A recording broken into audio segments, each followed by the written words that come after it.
हिंदी कहानी गधा, लोमड़ी और बंदर की कहानी है। एक जंगल में एक गधा और एक लोमड़ी रहते थे। गधा और लोमड़ी के बीच बहुत अच्छी दोस्ती थी। वह दोनों अक्सर जंगल में साथ घूमने जाया करते थे। बरसात के मौसम में जंगल में चारों तरफ हरी हरी घास फैली हुई थी, जिससे जंगल बहुत ही सुहाना दिखलाई दे रहा था। आसमान में नीलिमा छाई हुई थी और आसमान बहुत सुंदर दिखाई दे रहा था। हरी हरी घास को देखकर लोमड़ी गधे से बोली, गर्मियों के दिनों में जंगल कितना सूखा पड़ा था और अब देखो हरी भरी घास के कारण जंगल कितना सुंदर दिखाई दे रहा है। लोमड़ी की बात सुनकर गधा बोला, लोमड़ी बहन, तुम यह क्या बात कह रही हो? घास भी कहीं हरी होती है क्या? घास का रंग तो नीला होता है। गधे की बात सुनकर लोमड़ी को हंसी आ गई और लोमड़ी गधे से बोली, अरे गधे भाई, घास का रंग हरा ही होता है। गधा फिर बोला, घास तो मेरा भोजन है, तो क्या मुझे घास का रंग भी नहीं पता है? तुम तो मांसाहारी जीव हो, तुम्हें क्या पता घास का रंग कैसा होता है? गधा और लोमड़ी दोनों अपनी बात पर अड़े रहे। धीरे धीरे दोनों में बहस होने लगी और दोनों एक दूसरे की बात मानने के लिए बिल्कुल भी तैयार नहीं थे। दोनों को ही लग रहा था कि वही सही है और वह ही दूसरे से ज़्यादा बुद्धिमान है। लोमड़ी तो जन्मजात चालाक होती है।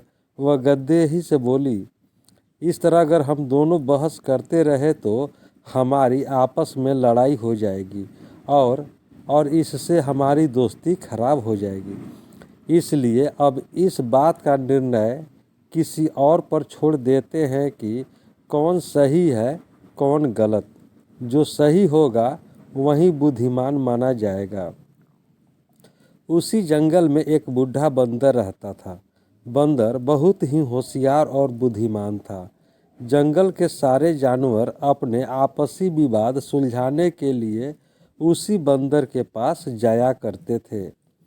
गधा और लोमड़ी दोनों ने निर्णय लिया कि इस बात का फैसला बंदर पर ही छोड़ देते हैं कि कौन सही है और कौन गलत। लोमड़ी मन ही मन बहुत खुश हो रही थी, क्योंकि वह जानती थी कि घास का रंग तो हरा ही होता है, इसलिए निर्णय उसी के पक्ष में आएगा।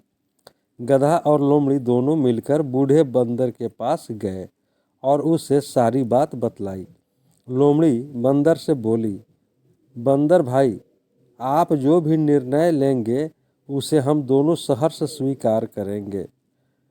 गधे और लोमड़ी की बात बंदर ने बड़े ध्यान से सुनी और अपना निर्णय देते हुए बोला, घास का रंग तो नीला ही होता है, इसीलिए इस विवाद में जीत गधे की ही होगी।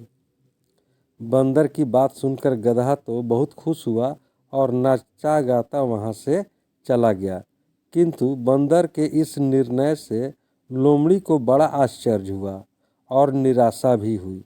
गधे के जाते ही लोमड़ी बंदर से बोली, यह तो आप भी जानते हैं कि घास का रंग तो हरा ही होता है, फिर आपने गधे की विजयी घोषित क्यों किया? बूढ़ा बंदर बोला, यह सत्य है कि घास का रंग हरा ही होता है, किंतु तुम तो एक बुद्धिमान प्राणी माने जाते हो और बुद्धिमान होकर एक मूर्ख गधे से वाद विवाद कर रहे हो, इसलिए बुद्धिमानी के तराजू पर तुम फेल हो जाते हो। लोमड़ी की भी सारी बात समझ में आ गई और वह अपना समूह लेकर वहां से चली गई। इस कहानी से शिक्षा। गधा और लोमड़ी की इस कहानी से हमें शिक्षा मिलती है कि कभी भी मूर्खों से अनावश्यक वाद विवाद नहीं करना चाहिए, अन्यथा हमें ही बेइज्जत होना पड़ेगा। दोस्तों, यह कहानी आपको कैसी लगी? कहानी को लाइक करें, शेयर करें। चैनल पर नए हैं तो चैनल को सब्सक्राइब कर लें, बेल आइकन का बटन दबा दें, जिससे कि जो भी वीडियो हम अपलोड करें सबसे पहले आप तक पहुंच सके।